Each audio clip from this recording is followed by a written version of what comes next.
नमस्कार दोस्तों, कैसे हैं आप। आशा करता हूँ आप सब अच्छे होंगे। संस्कार एजुकेशन क्लासेज के इस ऑनलाइन प्लेटफॉर्म में यूट्यूब चैनल पर आपका सबका स्वागत है। हम जो पढ़ने जा रहे हैं वो टॉपिक का नाम रिपोर्टेड स्पीच है। इस टॉपिक में पहले मैं आपको पर्सन चेंज के बारे में बता चुका हूँ। उसके बाद सेकंड जो अपना रूल है वो है टेंस चेंज। डायरेक्ट में जब टेंस होता है तो इनडायरेक्ट में कौन सा टेंस होगा, इनके ऊपर अपन बात करेंगे। ये भी मैंने आपको पहले बताया कि आरवी जब हमारी प्रेजेंट टेंस में फ्यूचर टेंस में होती है, RV inverted commas outside part, जब इन्वर्टेड कॉमास के अंदर होता है तो हम डायरेक्ट को इनडायरेक्ट में जब बदलते हैं तो टेंस नहीं बदलते हैं। दूसरी बात ये भी मैंने आपको बताया पहले के वीडियोज में कि जब आरएस के अंदर इडियम्स हो, प्रोवर्ब्स हो, यूनिवर्सल ट्रूथ हो, फिक्स टाइम टेबल हो, फिक्स्ड फ्यूचर हो, तो ऐसी स्थिति में हम टेंस नहीं बदलते हैं। इनके ऊपर मैं बात कर चुका हूं। लेकिन आरवी के अंदर लेकिन आरवी के अंदर जब पास्ट टेंस होगा तो हमें टेंस बदलना है इनडायरेक्ट बनाते समय। उसके बारे में अब आप देखें, मैं आपको बताने जा रहा हूं। देखें बेटा, यदि डायरेक्ट स्पीच और इनडायरेक्ट स्पीच, डायरेक्ट स्पीच के अंदर जब प्रेजेंट टेंस होता है, डायरेक्ट स्पीच के अंदर जब प्रेजेंट टेंस दे रखा होता है, डायरेक्ट के अंदर प्रेजेंट टेंस, तो इनडायरेक्ट में आपको उसे चेंज करना है पास्ट टेंस में। इनडायरेक्ट के अंदर जब प्रेजेंट टेंस है तो आपको, डायरेक्ट के अंदर जब प्रेजेंट टेंस है तो इनडायरेक्ट के अंदर आपको उसे चेंज करना है पास्ट टेंस में। और जब पास्ट टेंस है चेंज और जब past tense already past tense है तो आपको उसे पास्ट में ही बदलना है। कैसे बदलना है आपको मैं बताने जा रहा हूं। पास्ट टेंस में आपने चेंज कर दिया, अब आप देखें, यदि V1 है या V1 के साथ S ES IES, कहने मतलब प्रेजेंट का, इंडेफिनेट का अफर्मेटिव, तो आप जब उसे बदलेंगे तो आप उसे चेंज करेंगे पास्ट इंडेफिनेट के अफर्मेटिव में। अफर्मेटिव मतलब इंडेफिनेट का अफर्मेटिव, वर्ब की सेकंड फॉर्म। और जब आपको दे रखा है डू और डज, तो आप उस टाइम चेंज करेंगे डिड, और डिड के साथ आपको लगानी है वर्ब की फर्स्ट फॉर्म। अभी और आपको इसमें बताऊंगा, या जब आपको दे रखा है इज एम आर, तो आप उसे चेंज करेंगे वाज और वर्ब में।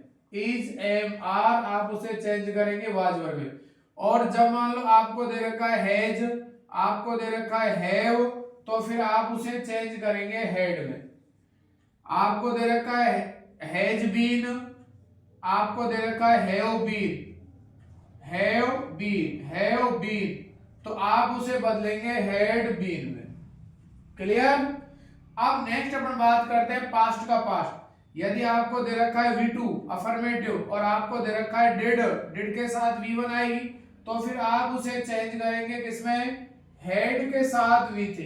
आप हेड के साथ V3 लगाएंगे। और जब आपको दे रखा है वाज वर्ब, तो फिर आप उसे चेंज करेंगे हेड बीन में। पास्ट प्रेजेंट पास्ट, इस तरीके से हम बदलेंगे। लेकिन आपको ध्यान रखना है जो मैं बताने जा रहा हूं। अब डायरेक्ट स्पीच जब प्रेजेंट इंडेफिनेट में होता है तो हम उसे चेंज करते हैं V2 में। लेकिन जब हमारे पास में डायरेक्ट स्पीच इंटरोगेटिव के रूप में H भी लेता है डू और डज, तो जब हमारा इंट्रोगेटिव केवल होता है तो हम जब उसे इनडायरेक्ट में कन्वर्ट करते हैं तो वहां पर डू डज को रिमूव करके हमें V2 लगाना है। क्यों? क्योंकि हमारी जो वर्ब आती है अफर्मेटिव बनकर के तैयार होता है सेंटेंस, और वहां पर जो वर्ब आप लगाओगे वर्ब की सेकंड फॉर्म। लेकिन जैसे हमारा सेंटेंस इंटरोगेटिव नेगेटिव होता है, डू डज के साथ नॉट भी आ रहा होता है, तो फिर हम उसे इंट्रोगेटिव नेगेटिव को नेगेटिव में चेंज करते हैं। और जब आप नेगेटिव में चेंज करोगे तो वहां पर आप लगाओगे डिड के साथ V1। फॉर एग्जाम्पल देखें इधर और समझे अच्छी तरीके से। Ram said to Mohan. For example, Ram ने मोहन से कहा, राम ने मोहन से कहा, मोहन से कहा, do you play a game, do you play a game, interrogative mark और ये इन्वर्टेड कॉमर्स। हर वीडियोज में, प्रत्येक वीडियोज में आरवी और आरएस पे चर्चा करता हूं मैं, क्योंकि आपकी समस्या नहीं रहे। तो ये तो आपकी आरवी हो गया ये, और इन्वर्टेड कॉमर्स के अंदर का पार्ट आपका आरएस हो गया। सब्जेक्ट से पहले डू हेल्पिंग वर्ब हो गई, लास्ट में क्वेश्चन मार्क आ गया, तो आप कहोगे कि ये हमारा जो सेंटेंस है वो प्रेजेंट इंडेफिनेट का इंटरोगेटिव सेंटेंस है। अब जब इसका इनडायरेक्ट बनाएंगे तो आप कैसे बनाओगे, आप यहाँ पे लिखोगे राम, और ये जो सेट टू है, इस सेट टू को आप कन्वर्ट कर दोगे आस्क्ड में, सेट टू को कन्वर्ट कर दिया आस्क्ड में। यहाँ पर दे रखा है मोहन, ऑब्जेक्ट है तो ये मोहन। कंजंक्शन के रूप में ऑलरेडी बोल चुका हूं कि जब हमारा इंटेरोगेटिव एचवी सेंटेंस होता है तो कंजंक्शन के रूप में टेंस एचवी के साथ में इफ लगाते हैं।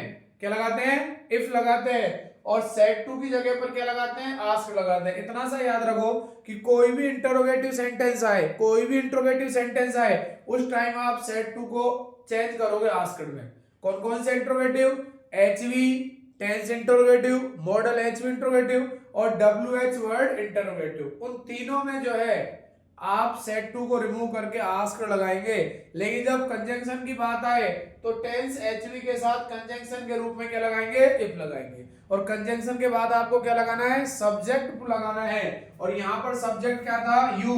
लेकिन और मैं आपको समझा के क्लियर कर देता हूं, देखो इधर SON, SON 1 2 3, पहले पर्सन को सब्जेक्ट के अनुसार, दूसरे पर्सन को ऑब्जेक्ट के अनुसार, तीसरे पर्सन को नो चेंज। तो पहले पर्सन में क्या क्या आते हैं? आई और वी। सेकंड पर्सन में क्या आता है? यू। बाकी बच गए जो सब किस में आएंगे? थर्ड पर्सन में। लिसन, सुने, अटेंशन होकर के। आगे देखो, यहाँ पर हमारे पास में सब्जेक्ट यू है, लेकिन आप इसको चेंज करोगे ऑब्जेक्ट के अनुसार। Second person object, object second person में यू आता है, ऑब्जेक्ट यहाँ पर मोहन है, तो मोहन यहाँ पर लड़का, तो यहाँ पर हमने चेंज कर दिया ही। यू सब्जेक्टिव फॉर्म में बता चुका हूं, I my me, you your you, he his him, she her her, they their them, right. ही। अब आपको यहाँ पर डू एचवी को चेंज करना है। आपको बताया था जब हमारा सेंटेंस अफर्मेटिव हो तो वहां पर हम डूडल्स को जब चेंज करेंगे तब हमें वर्ब की कौन सी फॉर्म लगानी है? सेकंड फॉर्म लगानी है। तो यहाँ पर सेकंड फॉर्म क्या हो गई? प्ले। और प्ले को हमने लिख दिया क्या? प्लेड। प्ले की सेकंड फॉर्म प्लेड। आपके पास बच रहा है अ गेम, और ये जो क्वेश्चन मार्क था ये क्वेश्चन मार्क हट जाएगा, फुल स्टॉप लग जाएगा। जब इनडायरेक्ट स्पीच की बात आती है तो किसी प्रकार का कोई मार्क नहीं बचता है। जो मार्क आपको लगाना है सेंटेंस के लास्ट में वो आप लगाओगे क्या? Full stop. क्या लगाओगे? Full stop. तो इस तरीके से अपन ने आज पढ़ा कि टेंस चेंज कैसे करते हैं, प्रेजेंट का पास्ट, पास्ट का पास्ट। इस तरीके से मैंने आपको सारा क्लियर करके एग्जांपल के जरिए मैंने आपको बताया। आप इस वीडियो को बार बार देखें। उसके बाद नेक्स्ट जो वीडियो होगा वो नेक्स्ट रूल का होगा, उसे आपको एग्जांपल के जरिए समझाएंगे। लेकिन इससे पहले मेरे पहले के जो वीडियोज मैंने आपको बता रखे हैं, अपलोड कर रखे हैं, उन्हें आप देखें ताकि आपके दिमाग में डायरेक्ट इनडायरेक्ट के प्रति जो गलतफहमियां हैं, डर जो है वो खत्म हो जाए। आप उसको बार बार देखें, ज्यादा से ज्यादा अपने दोस्तों के बीच में बैठ के देखें, और जितना हो सके आप इस डायरेक्ट इनडायरेक्ट वाली अपनी जो क्लास है इसको शेयर करें। Thank you. मिलते हैं नेक्स्ट क्लास के साथ। संस्कार एजुकेशन क्लासेज के इस यूट्यूब चैनल पर आप अपना प्रेम बनाए रखें और ज़्यादा से ज़्यादा इसको सब्सक्राइब और लाइक करें। यहाँ पर इंग्लिश का बेस्ट से बेस्ट आपको मिलने वाला है। हर वीडियो जो आपके लिए बहुत ज़्यादा यूजफुल होने वाली है, इसलिए आप ज़्यादा से ज़्यादा इन वीडियोस को देखें और अपने दोस्तों के बीच में शेयर करें। जो दोस्त अंग्रेजी से डरते हैं उन दोस्त की आप ऐसे सहायता कर सकते हैं इन वीडियोस को भेज करके, उनके साथ शेयर करके, ताकि वो भी जो है इंग्लिश में अच्छे बन सकें और कॉम्पिटिटिव या फिर एकेडमिक जो क्लासेज होती हैं उनमें अच्छे मार्क्स ला सकें। थैंक यू दोस्तों, मिलते हैं नेक्स्ट क्लास के साथ। Thank you.